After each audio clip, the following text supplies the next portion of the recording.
Hi guys, this is Az from Integrum Health and Wellness, and welcome to episode 1 of the book club. Here I'm going to recommend 3 books that have really helped myself and that I can highly recommend for personal self-development. Before we get into the 3 books for this week, I want to open your minds up a little bit more to the idea of reading, especially in adulthood. So if you're past the point of being in formal education, whether it be school, university, etc., it's really important to understand and to appreciate that learning doesn't stop there. In fact, I can quite confidently say I've learnt more and held and absorbed more knowledge since finishing my studies in adult life, mainly because the things I now read up on and study on are things that I really find interesting.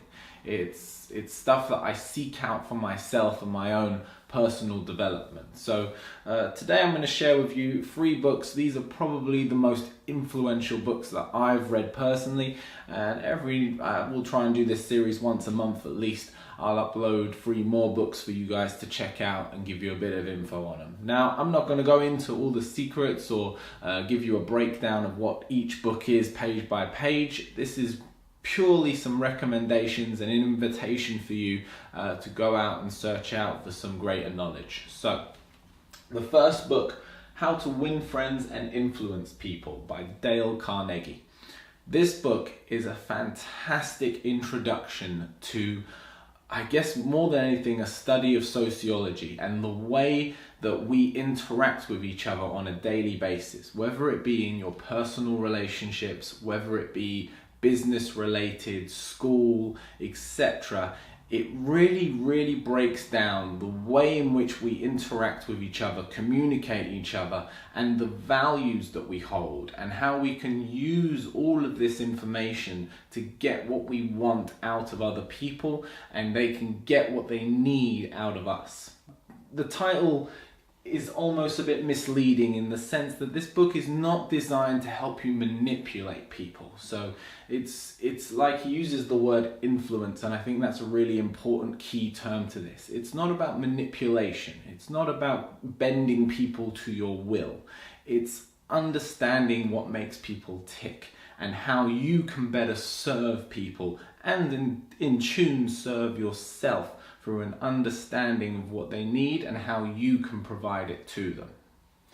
Book number 2 is the Chimp Paradox. So if book number 1 was about understanding how other people tick and what you can do to get the best out of others and the relationships with them, the Chimp Paradox is all about understanding oneself. So really getting a keen insight into why we as an individual do what we do. He talks a lot about procrastination and goal setting, personal values, and he goes into this whole approach of us having a split mind, a chimp mind and a human mind, and understanding and appreciating the difference between the two and how to best serve both parts of our identity.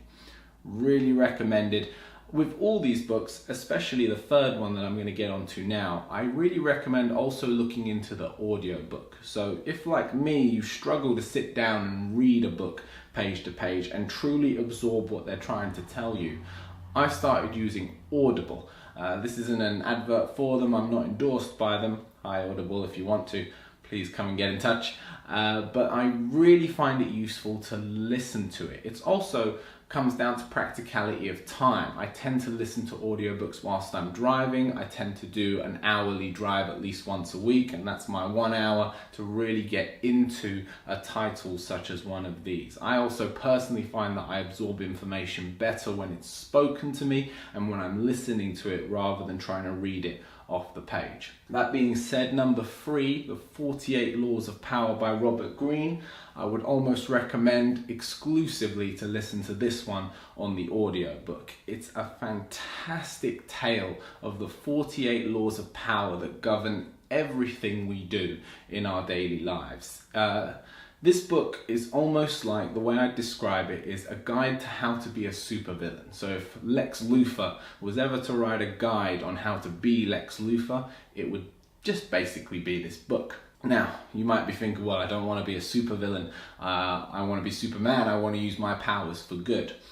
It's really important to understand the laws of power. So a lot of these get into things about how to manipulate people, how to control people, how to bend people to your ways. Rather than thinking of how you can use these tools, it gives you access to the information so that you can prevent others putting this onto you. It gives you an awareness of what is going on with this constant power struggle that we face in our day-to-day lives and how you can better take control of it. So guys, if you've enjoyed any of these books previously, please comment below about what you feel you got from these books. If you'd like me to talk about some other books or you've got titles in mind, again, leave them in the comment section below. Please like and subscribe for more videos coming soon. This is Az from Integrum Health and Wellness, wishing you well.